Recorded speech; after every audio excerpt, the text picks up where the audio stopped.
பிஸ்னஸோட பாருங்கள் colour change பண்ணியாச்சு. இந்த மாதிரி கலர் சேஞ்ச் பண்ணிகிட்டே இருக்கும். அடிக்கடி நம்ம இது மாதிரி மிக்ஸ் பண்ணி கொடுக்கணும். மூடி வச்சு ஏதாச்சும் ஒன்று மூடி வச்சு தான் இது கொதிக்க வைக்கணும்.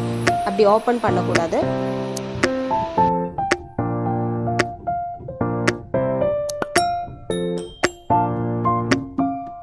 இப்போ இந்த ஆயிலோட கலர் சேஞ்ச் ஆயிடுச்சு இல்லைங்க, இந்த அளவில் ஆகணும். இது இன்னும் கொஞ்சம் கூடி கொதிக்க வைக்கணும் ஆக்சுவலாக. அப்போ தான் அதோட எசன்ஸ் ஃபுல்லாக அந்த ஆயிலுக்குள்ளே இறங்கி போகும்.